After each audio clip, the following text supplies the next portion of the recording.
ID password मिलने के बाद आप यहाँ से लॉगिन करके रिपोर्ट वगैरह आप चेक कर सकते हैं। ठीक है दोस्तों, इस वीडियो में हम लोग बात करने वाला आधार सेंटर कैसे लिया जाता है। देखो, आपके पास सीएससी आईडी है यानी कॉमन सर्विस सेंटर का आईडी है तो आप इजीली एक आधार सेंटर ले सकते हैं। आधार सेंटर लेने के लिए कुछ स्टेप यहाँ पे है, वो स्टेप आपको फॉलो करना पड़ेगा, तब एक आपको आधार सेंटर मिल जाएगा। तो ये आधार सेंटर लेने के लिए आपको कौन सा स्टेप फॉलो करना है, ये इस वीडियो में सब कुछ जानकारी देने वाला हूँ। अब दोस्तों, मार्केट में आप देखा होगा बहुत सारा जो एजेंसी है आधार सेंटर प्रोवाइड कर रहे हैं, तो इस समय में एक आधार सेंटर लेना बहुत ज़्यादा टफ हो गया है। तो आपके पास सीएससी आईडी है, कॉमन सर्विस सेंटर का आईडी है, तो आप बहुत आसानी से ले सकते हैं। तो सबसे पहले हम बता दूं, यहाँ पे आपका सीएससी आईडी नहीं है तो आपको सीएससी के लिए अप्लाई करना पड़ेगा। ये कोई भी अप्लाई कर सकते हैं, सीएससी आईडी कोई भी ले सकते हैं, कोई भी अप्लाई भी कर सकते हैं। सीएससी आईडी लेने के बाद आपको बैंक मित्रा के लिए रजिस्ट्रेशन करना होगा।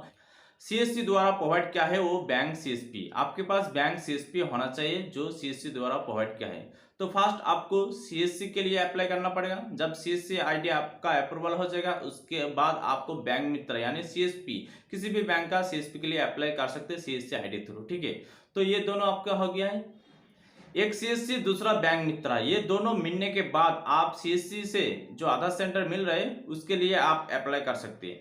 तो अप्लाई करने के लिए आपके पास कुछ चीज होना चाहिए, कुछ डॉक्यूमेंट्री होना चाहिए, कुछ मशीन होना चाहिए, तब आप एक आधार सेंटर ले पाएगा।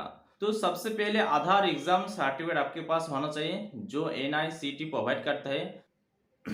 ये सर्टिफिकेट आपको कहाँ मिलेगा, ये ऑनलाइन थ्रू आप ले सकते हैं। ऑनलाइन में आपको अप्लाई करना है, कुछ फीस पेमेंट करना होगा।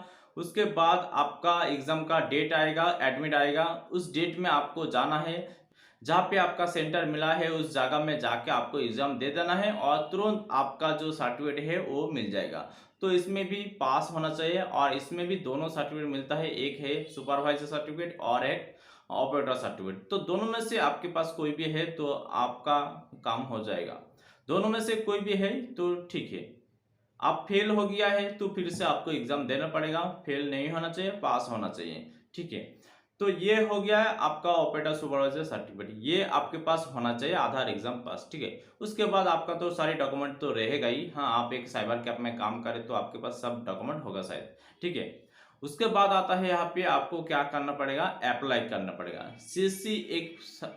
सीएससी का एक फॉर्म है, ऑनलाइन ही फॉर्म है, उस फॉर्म को आपको फिल करना पड़ेगा। उसके बाद आपका जो क्रेडेंशियल है वो तैयार हो जाएगा। तैयार होने से पहले आपको डिस्ट्रिक्ट मैनेजर को कांटेक्ट करना पड़ेगा, डीएम को कांटेक्ट करना पड़ेगा, उसके बाद ही ये अप्रूवल देगा। ये बहुत टाइम लेता है। ठीक है, कभी कभी टाइम भी लग जाता है। ठीक है, तो आईडी पासवर्ड मिलने के बाद आपको क्या करना पड़ेगा, कुछ डिवाइस भी खरीदना पड़ेगा, जैसा कि आपके पास एक लैपटॉप होना चाहिए। ठीक है, उसके बाद आता है यहाँ पे वेबकैम होना, यानी आधार का काम करने के लिए जितना भी मशीन वगैरह लगता है सारा कुछ आपको लेना पड़ेगा। ठीक है, ये मशीन आपको खुद को ही खरीद लाना है, कोई भी कंपनी, कोई भी बीसी, कोई भी कंपनी, कोई भी एजेंसी आपको ये नहीं देगा। आप दोस्तों, मेरा इस चैनल को अभी तक सब्सक्राइब नहीं किया है तो ज़रूर इस चैनल को सब्सक्राइब कर ले, ताकि हर टाइम यहाँ पे बहुत अच्छी वीडियो आपको देखने को मिल जाएगा, जो CSC related, CSP related, banking related बहुत सारा वीडियो आपको देखने को मिल जाएगा। तो ज़रूर इस चैनल को सब्सक्राइब कर लो और कुछ वीडियो चाहिए तो आप देख सकते हैं। ठीक है, तो आज इस वीडियो में हम लोग बात करने वाला जो आधार सेंटर कैसे लेना है। तो आधार सेंटर आपको लेने के लिए सबसे पहले आपको क्या करना पड़ेगा,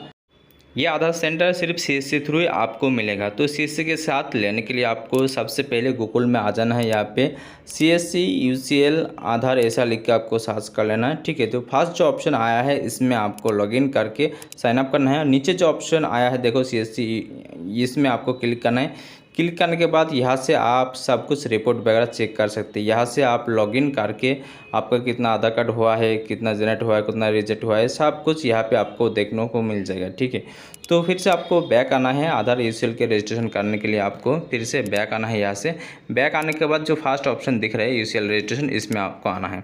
देखो, demographic update through UCL registration, इसमें आपको क्लिक करना है। आपका CSC ID है तो फर्स्ट टाइम आपका ID पासवर्ड मांगेगा और यहाँ पे पहले से आप लॉगिन किया है, पहले आईडी दिया है तो डायरेक्ट लॉगिन हो जाएगा। तो यहाँ पे डिजिटल सेवा, इसमें आपको क्लिक करना है। क्लिक करने के बाद आपको यहाँ पे आपका जो CSC नंबर है वो देखने को मिल जाएगा और आपका email ID जो रजिस्टर है वो भी देखने को मिल जाएगा। तो आपको यहाँ पे क्या करना है, प्रोसेस में क्लिक करना है और नीचे यहाँ पे देख सकते हैं स्टेट टीम का आप डिटेल्स भी देख सकते हैं, कस्टमर का नंबर भी आपको मिल जाएगा। तो ये जो फॉर्म है इस फॉर्म को आपको फिल करना है एक देखो VLE ECL रजिस्ट्रेशन, ठीक है। और यहाँ पे आपका जो CSC ID है वो भी देखने को मिल जाएगा। तो ये जो फॉर्म है आपको एक एक करके फिल कर लेना है। देखो यहाँ पे बहुत अच्छे से फिल करना है, कोई भी गलती नहीं होना चाहिए। आपका कुछ भी गलती हो जाएगा तो शायद आपका जो फॉर्म रिजेक्ट भी हो सकती है।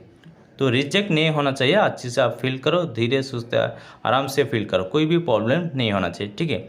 तो सबसे पहले देखो प्लीज़ फिल डिटेल्स। तो सबसे पहले आपको देखने को मिल जाएगा VLE नेम, ठीक है। VLE नेम यानी आपका खुद का नेम आपको यहाँ पे डाल देना है। उसके बाद VLE CSC ID, यहाँ पे CSC ID पहले से फिल रहेगा, ठीक है, क्योंकि आप जो लॉगिन करने के टाइम जो CSC ID दे के लॉगिन किया है इसलिए आपको यहाँ पे देखने को मिल जाएगा, ठीक है। उसके बाद आता है VLE बैंक BC कोड, यानी पहले जो बताया था VLE द्वारा जो CSP आपको मिला है, जो BC मिला है यानी CSP मिला है, उस CSP का कोड यहाँ पे डाल देना है, ठीक है। उसके बाद आप आता है यहाँ पे नेम ऑफ द बैंक, यानी जिस बैंक का CSP मिला है उस बैंक का नेम डालना है। यहाँ पे कोई भी कोड डालने की जरूरत नहीं है, कुछ ऐसा VLE है यहाँ पे कोड डालता है, ठीक है। तो यहाँ पे नेम डालना है। फास्ट में जो पूछा है देखो यहाँ पे नेम ऑफ द बैंक, ठीक है, तो ये आपको डालना है। उसके बाद आता है यहाँ पे स्टेट लोकेशन, यानी आपका जो स्टेट है इस स्टेट आपको डाल देना पड़ेगा, ठीक है। ये जो डिटेल्स आपको भरना है सिर्फ आपका जो CSC का लोकेशन है वो लोकेशन डालना है, ठीक है। आपका डॉक्यूमेंट में जो है वो डालने की ज़रूरत नहीं जहाँ पे आपका CSC सेंटर है, ठीक है। तो यहाँ पे जो CSC सेंटर है फिर से आपको यहाँ पे डिस्ट्रिक्ट भी भरना है, पिन कोड भी भरना है, ठीक है। और आपका कॉम्प्लीट एड्रेस यहाँ पे आपको डाल देना है, ठीक है। उसके बाद आता है यहाँ पे आपका जो फ़ोन नंबर है CSC में दिया गया है वही आपको यहाँ पे डाल देना है, फ़ोन नंबर देना है, ठीक है। सेम यहाँ पे भी आपको ईमेल आईडी देना है, आपका जो ईमेल आईडी है वो ईमेल आईडी आपको डाल देना है, ठीक है। जो पिछले वीडियो में हम लोग बात किया था, जो NICT का जो सर्टिफिकेट लगता है आधार एग्ज़ाम, वो आपको यहाँ पे डालना है। तो दोनों में से कोई भी सर्टिफिकेट आपके पास है तो आप अपलोड कर सकते हैं, ठीक है, ठीक है। ऑपरेटर भी हो सकते हैं और सुपरवाइज़र भी हो सकते हैं। इसको येस करना है, अपलोड करना है और यहाँ पे सर्टिफिकेट नंबर आपको डालना है, ठीक है। ये JPG में अपलोड करना है, JPG PDF भी अपलोड कर सकते हैं, ठीक है। तो अपलोड करने के बाद फिर से आपको यहाँ पे पुलिस क्लियरेंस सर्टिफिकेट, आपके ऊपर कोई भी क्रिमिनल रिकॉर्ड नहीं है, इस तरह का एक पुलिस क्लियरेंस सर्टिफिकेट आपको अपलोड करना होगा जो DIB प्रोवाइड करता है। पुलिस थाना में भी जाएगा तो भी आपको पता देगा कैसे मिलेगा, ठीक है। उसके बाद आता है यहाँ पे ऑपरेटर सुपरवाइज़र का आधार कार्ड। उसके बाद आता है यहाँ पे आपका ऑपरेटर सुपरवाइज़र का जो मोबाइल नंबर है आधार के साथ फ़ोन नंबर लिंक है वही आपको डालना है। तो फिर सेम यहाँ पे ऑल्टरनेट नंबर है तो आप डाल सकते हैं, ठीक है। उसके बाद ईमेल आईडी भी आपको डाल देना पड़ेगा, ठीक है। तो ये एक एक करके सब यहाँ पे फिल करना है, ठीक है।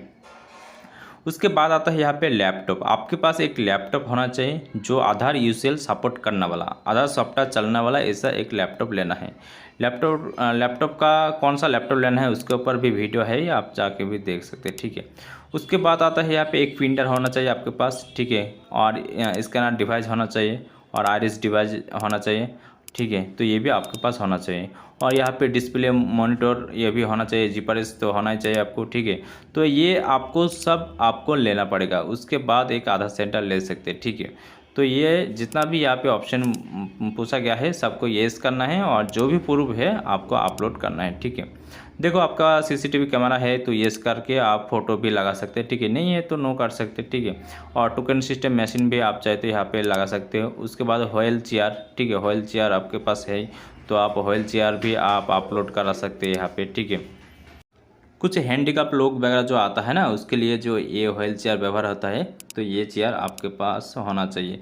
नहीं भी है तो आप नो कर सकते हो, बाद में तो आप ले सकते हैं ना, ठीक है। तो ज़्यादातर आपका जो यहाँ पे अवेलेबल है आपको येस करना है, ठीक है। येस करने के बाद आपको यहाँ पे जो टिक मार्क लगाना है और कैप्चा डाल के सबमिट करना है। सबमिट करने के बाद ये आप क्या होगा, सबमिट करने के बाद ये वेरिफिकेशन में चला जाएगा। वेरिफिकेशन में आने के बाद आपका कुछ दिन बाद आपका मेल किया जाएगा, आपका जो वेरिफिकेशन है वो अंडर रिव्यू में है, ऐसा कुछ आपको देखने को मिलेगा। उसके बाद आपको क्या करना पड़ेगा, डिस्ट्रिक्ट मैनेजर के साथ कॉन्टैक्ट करना पड़ेगा, ठीक है। डिस्ट्रिक्ट मैनेजर के साथ कॉन्टैक्ट करो तो वो नेक्स्ट प्रोसेस क्या है, कैसे क्या करना पड़ेगा वो बता देगा, ठीक है। तो उसको रिक्वेस्ट करेगा तो शायद वो जल्दी अप्रूवल दे देगा। तो बार बार आप डिस्ट्रिक्ट मैनेजर के साथ कांटेक्ट करो, ठीक है। तो सीएससी के द्वारा जो आधार सेंटर लेना प्रोसेस यही था, दूसरा कोई नहीं है। तो इसी प्रोसेस फॉलो करके एक सीएससी सेंटर ले सकते हैं। आई होप आपको पता चल गया है एक सीएससी से आधार सेंटर कैसे लेना होता है। बस वीडियो इतना है। इस वीडियो देखने का थैंक यू सो मच और मेरा इस चैनल को सब्सक्राइब